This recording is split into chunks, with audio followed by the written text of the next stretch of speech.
हाँ, तो आज हम लोग पढ़ेंगे बेसिक्स का क्लास 5। तो थोड़ा सा बचा हुआ था बेसिक्स, ठीक। हाँ, तो पहले हम लोग देखते हैं कि अर्थमेटिकल एक्सप्रेशन और स्टेटमेंट क्या होता है। और जो ऑपरेटर मैंने बता चुका था ना, अर्थमेटिकल ऑपरेटर बता चुका था, और बाकी बचा था रिलेशनल और लॉजिकल। आज वो हम लोग क्लियर कर लेते हैं, ठीक है। चलो देखो, हाँ, जैसे मान लो एक एक्सप्रेशन लिख देता हूँ कि a+b into C by E, कुछ भी लिख दो, ठीक है, इंटू एफ, जो भी आप एक्सप्रेशन लिखो, ठीक। तो जैसा कि मैंने बताया था कि ये होता है अर्थमेटिक ऑपरेटर, जो ऑपरेट करने के लिए काम आता है, ठीक है। ये क्या होता है, आप कह सकते हो ऑपरेटर। क्या होता है? ऑपरेटर। तो ये क्या होता है? ऑपरेटर, ठीक है। फिर जो ये होता है, ये जो जितने वेरिएबल हैं जिनके साथ ये और ऑपरेटर परफॉर्म कर रहा है, भाई ये वेरिएबल है, तो जिनके साथ ये ऑपरेटर परफॉर्म कर रहा है ना, तो उनको हम लोग क्या बोलते हैं? ऑपरेंड्स। क्या बोलते हैं? ऑपरेंड्स, ठीक है। जैसे यहाँ पे मान लो कि केवल 2 ऑपरेंड्स होते हैं, ठीक है। तो इसका मतलब क्या है कि यहाँ पे 2 ऑपरेंड्स हैं, और यहाँ पे अगर 3 होता तो क्या बोलते? ये 3 ऑपरेंड, मतलब 3 वेरिएबल मतलब 3 ऑपरेंड्स, 2 हैं तो 2 ऑपरेंड्स, ठीक है। ये ऑपरेंड्स होते हैं। हाँ, मतलब जिस पे ये ऑपरेटर ऑपरेट करता है उनको हम लोग क्या बोलते हैं? ऑपरेंड्स, ठीक है, ऑपरेंड्स। अब हम लोग देखते हैं कि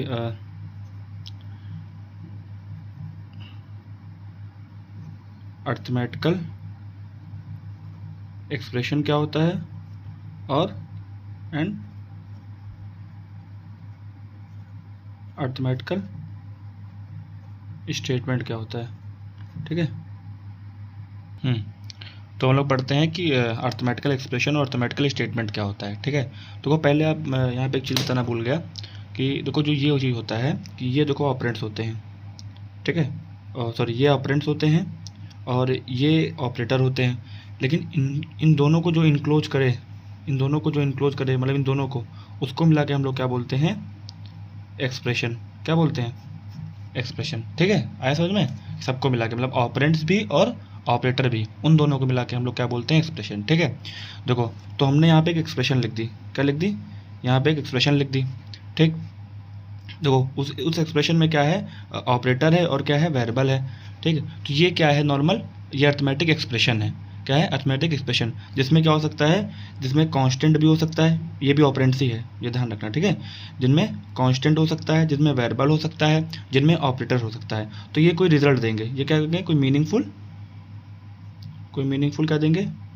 रिजल्ट देंगे, ठीक है। तो इनको हम लोग क्या बोलते हैं? अर्थमेटिकल एक्सप्रेशन, ठीक है। अच्छा, अर्थमेटिकल स्टेटमेंट क्या होता है? अगर यही कोई एक्सप्रेशन किसी में सेव हो जाए, ठीक है, किसी वेरिएबल में सेव हो जाए, इसका मतलब ये पूरा कैलकुलेशन रिजल्ट किस में सेव हो गया? डी में, with the help of assignment operator, ठीक है। तो ये इसको हम लोग क्या बोलते हैं? Arithmetical statement. हुआ क्लियर?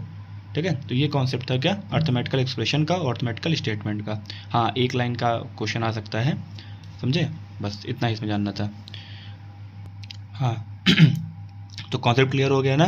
हाँ, क्या होता है? ऑपरेंड्स, ऑपरेटर, वेरिएबल, ये अर्थमेटिकल एक्सप्रेशन और अर्थमेटिकल स्टेटमेंट, ठीक है। अब हम लोग पढ़ते हैं क्या? यूनरी प्लस ऑपरेटर और यूनरी बोलते हैं ना, थोड़ा प्रोनाउंसिएशन गलती हो सकती है भाई, ठीक है। तो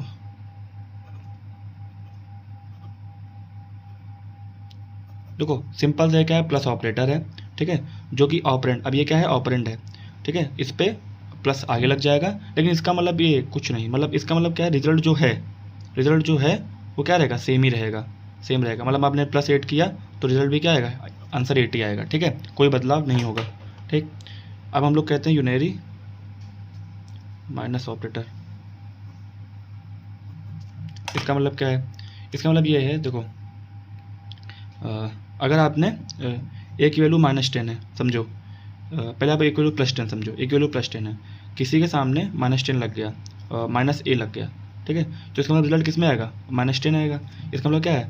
जो प्लस में था वो क्या हो गया? माइनस में हो गया।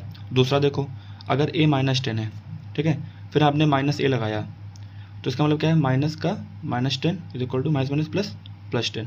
रिजल्ट फिर से चेंज हुआ। तो अगर जो पूरा समझो तो इसका मतलब क्या है कि जो पॉजिटिव है तो आंसर नेगेटिव में आ रहा है, जब नेगेटिव है तो आंसर किस में आ रहा है, पॉजिटिव में आ रहा है। ठीक है, तो इसका मतलब है जो यूनरी प्लस ऑपरेटर है वो क्या कर रहा है, वो रिजल्ट को सेम रख रहा है, और जो यूनरी माइनस ऑपरेटर है वो रिजल्ट को चेंज कर दे रहा है। अगर पॉजिटिव है तो नेगेटिव, नेगेटिव हो तो पॉजिटिव, जैसा कि आपको एग्जांपल देखने को मिला होगा। ठीक है, ये होता है यूनरी प्लस ऑपरेटर और यूनरी माइनस ऑपरेटर। ठीक है, हाँ एक चीज़ इसमें और कर लेना, इसमें आप लिख लेना कि जो ऐसे ऑपरेटर जो सिंगल ऑपरेंड से डील करता हो, किससे, सिंगल ऑपरेंड से डील विथ सिंगल ऑपरेंड। देखो यहाँ पे सिंगल ऑपरेंड है, यहाँ पे सिंगल ऑपरेंड है। देखो ऑपरेंड मतलब क्या होता है, देखो अभी आप कंफ्यूज हो जाओगे कि ये वेरिएबल था, आज ये ऑपरेंड क्या होता है। जब भी आप किसी चीज़ पे अर्थमेटिक कैलकुलेशन करते हो, अर्थमेटिक ऑपरेटर का यूज करते हो, ठीक है, तो जो ये जिस पे कल ऑपरेट कर रहे हो ना, जैसे इस पे ऑपरेट किए, यहाँ पे आपने देखो इस पे कहाँ गए, हाँ यहाँ पे आपने क्या किया, डी पे ये मल्टीप्लाई का साइन, ये मल्टीप्लाई का साइन, सॉरी गलती हो गई, हाँ ठीक है, ये मल्टीप्लाई का साइन, तो ये जितने मल्टीप्लाई का साइन है ये क्या है, अर्थमेटिकल ऑपरेटर। आप किन पे ऑपरेट कर रहे हो, 4 पे, बी पे, डी पे, बी पे, है ना, ये है वेरिएबल जो कि मैंने पहले बताया है, लेकिन जो इस पे आप ऑपरेट कर रहे हो, ठीक है, इसीलिए इनको हम लोग ऑपरेंड बोलते हैं।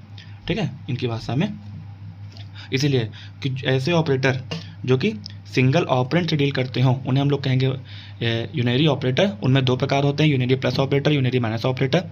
यूनरी प्लस ऑपरेटर जो कि रिजल्ट को सेम रखता है, और ये क्या करता है, रिजल्ट को चेंज कर देता है। क्या है, अगर प्लस है तो माइनस में आंसर आएगा, अगर माइनस है तो प्लस में आंसर आएगा, जो कि मैंने यहाँ बता चुका है। ठीक है, ध्यान रखना। ठीक है, हाँ इसमें देखो क्या है, इसमें क्या बोलते हैं, हाँ post increment and decrement operator भी है। ठीक है, जो कि अभी हम लोग इसमें नहीं पढ़ेंगे, वो हम लोग नेक्स्ट क्लास में क्वेश्चन जब करेंगे तो मैं आपको उन्हें पूरा अच्छे समझाऊंगा, उस पर क्वेश्चन करेंगे। ठीक है, वो 10th के बोर्ड में तो तय है भाई आना, अब 12th का नहीं पता लेकिन 10th में तय है। ठीक है, 9th का भी है, तो फिर हाँ उस पर हम लोग उसी मतलब कल या परसों जब हम लोग करेंगे उस चीज़ पे क्वेश्चन, तो उसमें सारा जो बोर्ड का क्वेश्चन होगा उस कॉन्सेप्ट के बेस पे हम लोग सारा कर लेंगे। ठीक, तो आज हम लोग मतलब वही लास्ट बेसिक कॉन्सेप्ट है, वही पे आज कर लेंगे सारा। उसके बाद कल से हम लोग वही पहला लेक्चर जो क्वेश्चन के लेक्चर होंगे, पहला तो वो पोस्टमेंट और पोस्ट विद प्रीफिक्स वाला, इंक्रीमेंट डिक्रीमेंट वाला होगा, उस पर क्वेश्चन करेंगे। फिर टेनरी ऑपरेटर पे कर लेंगे, और हम लोग फिर कर लेंगे मैथमेटिकल फंक्शन पे। ठीक है, तो जब ये 3 हो जाएंगे उसके बाद हम लोग आएंगे किस पे, कंडीशनल पे। ठीक है, हाँ जो चलते हैं अब हम लोग पढ़ते हैं क्या, बाइनरी अर्थमेटिक ऑपरेटर, ये क्या होता है। ठीक है, देखो अभी हम लोग यूनरी पढ़े थे। ठीक है, तो अभी हम लोग यूनरी पढ़े थे, तो यूनरी का तो जो सिंगल ऑपरेंड से डील करता हो। अब बाइनरी क्या है भाई, मतलब 2। ठीक है, इसका मतलब डैट डील विथ 2 ऑपरेंड्स। ठीक है, समझ में आया कि नहीं आया, डैट डील विथ 2 ऑपरेंड्स। ठीक, जैसे एडिशन है। ठीक है, जब आप कोई चीज़ ऐड करते हो तो 2 चीज़ को ऐड करते हो ना, a प्लस बी कह लो, है ना, या आप कुछ भी कह लो, a प्लस बी कह लो, है, तो आप जब एडिशन करते हो तो 2 पे करते हो, मतलब 2 से ज़्यादा कर सकते हो, लेकिन अगर देखा जाए तो 2 पे तो करते ही करते हो ना, इसका मतलब है। ठीक है, सब्ट्रैक्शन a माइनस बी होता है कि नहीं होता है। तो ये देखो 2 ऑपरेंड है, जब कोई ऑपरेटर डील करता हो 2 ऑपरेंड से तो हम लोग क्या बोलेंगे, बाइनरी अर्थमेटिक ऑपरेटर। जैसे डिवीज़न हो गया, a डिवाइड बाई b। ठीक है, जैसे मॉडुलस हो गया, मैंने बताया रखा है ना, मॉडुलस का मतलब क्या होता है, रिमाइंडर। ठीक है, होता है a मॉडुलस b। तो ये देखो इसमें सारे जितने भी हैं वो सब किससे डील करें, 2 ऑपरेंड से ना, तो उनको हम लोग क्या बोलेंगे, बाइनरी अर्थमेटिक ऑपरेटर। ठीक है, अब हम लोग पढ़ेंगे क्या, रिलेशनल ऑपरेटर। क्या पढ़ेंगे, रिलेशनल ऑपरेटर। देखो अगर पहले क्वेश्चन आता है ये कि ये रिलेशनल ऑपरेटर है, ये करता क्या है, तो पहली बात तो आप ये बोलोगे कि जो भाई रिलेशन ऑपरेटर है ये रिजल्ट देगा या तो ट्रू में या तो किस में, फॉल्स में। और ट्रू फॉल्स क्या था, बुलियन था, ठीक है। तो मतलब क्या है, ये बुलियन वैल्यू को रिटर्न करेगा, ठीक है, या तो ट्रू में या तो फॉल्स में। अभी मैं बताता हूँ कैसे क्या होता है इसमें, ठीक। तो क्या करता है ये, देखो ये क्या करता है, रिलेशनशिप बनाता है। क्या बनता है, रिलेशनशिप बताता है। रिलेशनशिप क्या है, बिटवीन टू ऑपरेंड्स, ठीक है। देखो अगर हम लोग कहें ये, तो इसका मतलब क्या होता है, लेस देन, ठीक है। अगर हम लोग कहें ये, इसका मतलब क्या होता है, ग्रेटर देन, ठीक है। अगर हम लोग कहें ये, इसका मतलब क्या होता है, देखो ये याद रखना, ये कंप्यूटर में नया है, आप लोग के लिए शायद नया होगा। इसका मतलब लेस देन या फिर और या फिर इक्वल टू। इसका मतलब क्या है, या तो कोई नंबर लेस हो या फिर वो इक्वल हो। अभी मैं समझा दूंगा, ठीक है, अब उससे क्या बोलते हैं एग्जाम्पल से, ठीक है। और इसका मतलब क्या है, ग्रेटर देन और इक्वल टू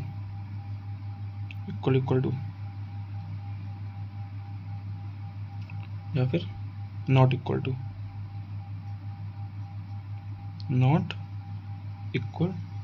ठीक है। हाँ चलिए अब देखते हैं क्या होता है ये। देखो लेस देन इक्वल टू, ये लेस देन, तो इसका मतलब ए लेस देन बी। देखो ये क्या है, मतलब ये दो ऑपरेंड है और ये रिलेशन ऑपरेटर है, ठीक है। ये इसका काम क्या है, क्या ए लेस देन बी है, ठीक है। अगर ए बी से कम होता है, तो आंसर किस में आएगा, ट्रू में आएगा, वरना फॉल्स में आ जाएगा। अब समझ में आया क्या होता है। अब इसका मतलब देखो, क्या ए बी से बड़ा है, ठीक है। तो मैं देखो जब मैं बोल रहा हूँ तो इसमें क्या वो हो रहा है ना, तो क्या का आंसर क्या है, या तो यस या फिर नो, ठीक है। तो वही कंप्यूटर में क्या है, तो ट्रू या फिर फॉल्स, ठीक है। देखो ये समझना अच्छे से, A less than is equal to B, ये पूरा कंडीशनल में काम आएगा ना, इफ एल्स में। देखो यहाँ पे क्या होता है, अगर मैंने ए को 6 मान लिया और बी को 8 मान लिया, ठीक है। अगर फिर मैं कहूँ कि क्या ए बी से कम या बराबर है, देखो ए बी के इक्वल तो नहीं है, लेकिन ए लेस है बी के, 6 less than is equal to 8, मतलब क्या है, 6 8 से कम है, इक्वल नहीं लेकिन कम है ना, तो इसका मतलब आंसर किस में है, ट्रू में अभी भी है, ठीक है। फिर हम लोग मान लेते हैं कि ए 8 है, बी भी 8 है, फिर ये क्या होगा, A less than is equal to B, क्या 8 कम या बराबर है, देखो कम तो नहीं है लेकिन बराबर जरूर है, इक्वल जरूर है, ठीक है ना, तब भी आंसर किस में आएगा, ट्रू में आएगा। लेकिन अगर मैं ये कह दूं 9 और B 8, A less than is equal to B, तो क्या 9 क्या 8 से कम है, नहीं, 9 क्या 8 के इक्वल है, वो भी नहीं, तो अब दोनों नहीं, तो इसका मतलब क्या है, अब होगा फॉल्स, ठीक है। ऐसा में इसका मतलब जब कहीं भी और लगा हो, अभी लॉजिकल और आएगा तो मैं अच्छे समझा दूंगा, जब कभी भी और लगा हो तो दोनों में से क्या होता है, दोनों में से अगर एक भी कंडीशन ट्रू है, तो वो क्या है, तो आंसर किस में आएगा, ट्रू में, वरना फॉल्स में आएगा, जब दोनों कंडीशन फॉल्स रहेंगी तब, मतलब इसमें से कोई एक भी कंडीशन ट्रू नहीं, तो ठीक है, तो कोई इसमें से लेस है तो ट्रू निकल गया, तो ट्रू आंसर आया, इसमें से इक्वल हो गया तो भी ट्रू निकल गया। और यहाँ पे देखो मैंने बता रखा है और लगा है, क्या लगा है, और लगा है, ठीक है। इसमें भी वही हाल है कि A greater than is equal to B, अगर ए बी से बड़ा है तो भी ट्रू आएगा, अगर ए बी से इक्वल है तो भी ट्रू आएगा, ठीक है। हाँ इक्वल टू, इसका समझ लो, क्वेश्चन आया हुआ है, ये मैंने बता रखा है लेकिन आप फिर समझ लो। यहाँ पे ए इक्वल टू 7, ठीक है, इसका मतलब क्या है, 7 जब एक इक्वल हो, इसका मतलब 7 is constant data stored in a variable A, 7 is a integer, literal है कि नहीं है, तो किस में स्टोर है, वेरिएबल में स्टोर हो गया, ठीक है। फिर मैं कहूँ ए इज इक्वल टू बी, इसका मतलब बी कोई वेरिएबल है जो कि ए में स्टोर हो गया, ये भी ठीक है। लेकिन मैं कहूँ ए इज इक्वल टू बी, जब मैं कहूँ ए इज इक्वल टू बी, तो इसका मतलब स्टोर करना नहीं होता है, इसका मतलब ये चेक करता है क्या ए बी के बराबर है। इसका मतलब क्या, मान लेते हैं ए 7 है और बी भी 7 है, तो क्या 7 के बराबर है, इक्वल है ना, तो आंसर किस में आएगा, ट्रू में आएगा। फिर देखते हैं ए को 8 मान लेते हैं और बी को 9 मान लेते हैं, तो क्या 8 इज इक्वल टू 9 है, नहीं ना, बराबर तो है नहीं, इसका मतलब क्या है, आंसर फॉल्स में। तो इसका मतलब क्या है, इक्वल टू असाइनमेंट ऑपरेटर है, इक्वल टू क्या है, रिलेशनल ऑपरेटर है। ये क्या करता है, ये नंबर्स को असाइन करता है वेरिएबल में, किसी चीज़ को स्टोर करता है वेरिएबल में। ये क्या करता है, ये दो ऑपरेंड के बीच में चेक करता है कि वो इक्वल हैं कि नहीं, ये डिफरेंस है, ठीक है। इसी को इंग्लिश में कन्वर्ट करके बोर्ड में जाकर लिखते हैं ना, ठीक है। आया समझ में, ये इक्वल टू हो गया। नॉट इक्वल टू क्या होता है, जैसे सिंपल वही है, ठीक है, मैं यहाँ बता देता हूँ नॉट इक्वल टू क्या होता है। देखो A not is equal to B, मान लीजिए ए 8 है और बी 9 है, यही वैल्यू, ठीक है। तो क्या 8 9 के इक्वल नहीं है, क्या 8 9 के इक्वल नहीं है, समझो, क्या 8 9 के इक्वल नहीं है, नहीं है ना, तो आंसर किस में है, ट्रू में, है ना। मतलब क्या है, क्या 8, अब आप समझो मैं हिंदी में लिख दे रहा हूँ, क्या 8 क्या 8 9 के इक्वल नहीं है, तो आप क्या बोलोगे, हाँ भाई नहीं है, तो आंसर ट्रू में है, ठीक है। अगर यही हो जाता, अगर ए 8 हो जाता और बी हो जाता 8, तो 8 not is equal to B लिखते, 8 नॉट इज इक्वल टू 8, ठीक है। अब क्या कहते हैं, क्या 8 8 के इक्वल नहीं है, मैं आपसे क्वेश्चन पूछ रहा हूँ, क्या 8 के इक्वल नहीं है, आप कहोगे नहीं सर है ना, तो इसका मतलब क्या है, गलत हो गया, इसका मतलब क्या है, फॉल्स है, ठीक है। तो इसका मतलब क्या है, जब कंडीशन में ट्रू है तब कब होगी, जब ये दोनों इक्वल नहीं होंगे। इसमें क्या है, जब दोनों इक्वल होंगे तब ट्रू होगी, इसमें जब दोनों इक्वल नहीं होंगे तो ट्रू होगी, वरना तो फॉल्स हो जाएगी, ठीक है। ये है मेरा क्या, रिलेशन ऑपरेटर, ये क्या है, रिलेशनल ऑपरेटर। समझ में आया कि नहीं आया। अब क्या आया, उन्होंने पढ़ा ना रिलेशन ऑपरेटर, अब हम लोग पढ़ेंगे क्या, लॉजिकल ऑपरेटर, ठीक है। ध्यान से सुनना, जरूरी कॉन्सेप्ट है, कॉन्सेप्ट जरूरी होता है, ठीक है। देखो ये 3 होते हैं। पहली बात तो क्या करते हैं, देखो जो रिलेशन ऑपरेटर था वो केवल ऑपरेंड से डील करता था, वो किससे डील करता था, ऑपरेंड से, ठीक है। लेकिन ये इसका काम क्या है, ठीक है, इसका काम क्या है, डील विथ द कंडीशंस, किससे, कंडीशन से डील करता है, ठीक है। और पहली बात, दूसरी बात ये कि ये भी क्या होता है, बुलियन में ही आंसर आता है, या फिर ट्रू में या फिर फॉल्स में, ठीक है। ये भी क्या होता है, ट्रू में या फिर फॉल्स में। समझ में आया। हम लोग पढ़ते हैं होता है क्या है, ठीक है, ऑपरेटर। तो पहला पढ़ते हैं हम लोग और, देखो और क्या होता है, देखो लॉजिकल और, इसको पहली बात तो हम लोग ऐसे डिनोट करते हैं, ठीक है, ऐसे। इसका मतलब क्या है, हम लोग एक कंडीशन है ना, तो हम लोग अब कहते हैं, मान लो एग्जांपल लिया कि 5 ग्रेटर देन 4 है और 8 ग्रेटर देन 12 है, ये एग्जांपल लिया, ये क्या लिया, एग्जांपल लिया, ठीक है। पहले आप समझो इसका मतलब क्या है। अगर कोई एक कंडीशन ट्रू हो गई तो आंसर नहीं, रिजल्ट, ठीक है, रिजल्ट ट्रू आएगा वरना फॉल्स। समझ में आया कि नहीं आया। अगर कोई कंडीशन ट्रू हो गई, एक कंडीशन ट्रू हो गई, तो क्या आएगा, आंसर ट्रू में आएगा, वरना फॉल्स आएगा। वरना फॉल्स कब, जब सारे कंडीशन फॉल्स हो, ठीक है। आया समझ में, जब सारे कंडीशन फॉल्स हो। हाँ समझ में, अब आगे समझ में। अब इसमें बताओ, ये बताओ 5 4 से बड़ा है ना, इसका मतलब ये ट्रू है, ठीक है। अब देखो है कंडीशन 2, लेकिन हमने यहाँ से ही पता लगा लिया कि ये आंसर किस में आएगा, ट्रू में आएगा, क्योंकि मैंने क्या बोला, और में कोई भी एक कंडीशन ट्रू हो जाए तो आंसर क्या है, ट्रू है, तो रिजल्ट क्या आएगा, ट्रू में ही आएगा, ठीक है। रिजल्ट क्या आएगा, ट्रू में आएगा। लेकिन चेक कर लेते हैं भाई जानने के लिए, क्या 8 12 से बड़ा है, नहीं, ये गलत है, ये क्या है, फॉल्स है। लेकिन प्रायोरिटी किसकी में जाएगी, इन दोनों में एक ट्रू है ना, ट्रू यहाँ पे, इसका मतलब क्या, रिजल्ट ट्रू आएगा, ठीक है। ये एग्जांपल और लेते हैं, ठीक है। ये अभी हम लोग ने पढ़ा था ना रिलेशन ऑपरेटर। ये बताओ क्या 3 7 से बड़ा है, नहीं ना, गलत हो गया। क्या 5 4 से कम है, नहीं। क्या 5 4 के इक्वल है, वो भी नहीं, इसका मतलब क्या है, दोनों गलत। अब आंसर किस में आएगा, फॉल्स। जब दोनों गलत होंगे तब, तो ये यहाँ पे देखो दिख रहा है ना, ये, ठीक है। फिर देखो ये देखो 2 क्या 0 से कम है, 2 क्या 0 से कम है, गलत। क्या 2 12 से कम है, मतलब ये सही है और ये गलत है। अब आंसर किस में आएगा, ट्रू में, क्योंकि कोई एक कंडीशन ट्रू हो गई। आप समझ में आया अच्छे से, ये होता है और, ठीक है, लॉजिकल और ऑपरेटर। अब हम लोग पढ़ते हैं लॉजिकल एंड ऑपरेटर। इसको ऐसे करते हैं एंड क्या कहते हैं, एंड, ठीक है। देखो ये जो लॉजिकल और ऑपरेटर पढ़ा रहे, लॉजिकल एंड पढ़ा रहे हैं ना, ये इसको अच्छे से समझ लेना, क्योंकि ये क्वेश्चन मतलब इस पे देखो मैं बताया ना, ये सब कॉन्सेप्ट है। क्यों कॉन्सेप्ट है, क्योंकि इसका यूज होगा कहाँ पे, प्रोग्रामिंग में, ठीक है। इसीलिए सब कॉन्सेप्ट इसको कहते हैं कि और का रिजल्ट क्या ट्रू या फॉल्स में आता है, लॉजिकल ऑपरेटर होते क्या हैं, लॉजिकल एंड क्या होता है, ठीक है। और आपने जब थोड़ा बहुत पढ़ा होगा इफ़ एल्स वाले में, तो आपको मालूम होगा ना कि अरे उसमें आता नहीं है कि इफ़ दिस एंड या इफ़ दिस और है ना, और तो उसका मतलब क्या है, इसका यूज़ तो यही है ना, सब आ रहा समझ में, ठीक है। एंड का क्या होता है, देखो पहले आप इसका मतलब समझो।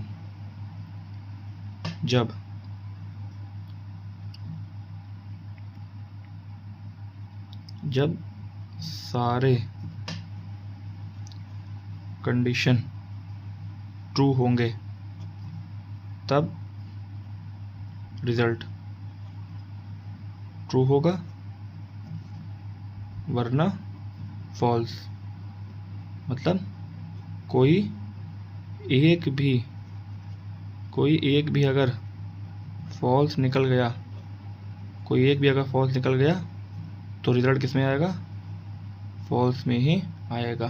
समझ में आया कि नहीं आया, ये होता है एंड, ठीक है। ये होते हैं क्या, एंड। देखो समझो क्या होता है, 5 3 से बड़ा है, एंड 3 5 से छोटा है। एक कंडीशन ये, एक कंडीशन ये, ठीक है। मतलब एक रिलेशन ऑपरेटर ये, एक रिलेशन ऑपरेटर ये, आ रहा समझ में ना। जब दोनों को जोड़ दिए तो एक क्या बन गया, लॉजिकल ऑपरेटर बन गया, है कि नहीं। तो ये बताओ, क्या 5 3 से बड़ा है, कंडीशन हो गई ट्रू।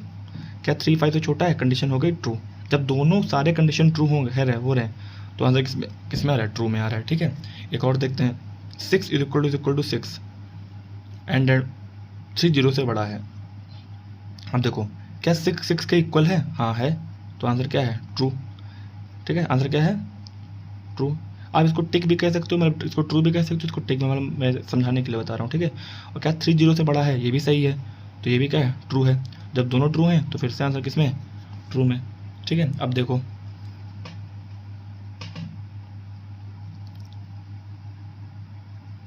ठीक है, अब देखो क्या 5 5 के इक्वल नहीं है, ये तो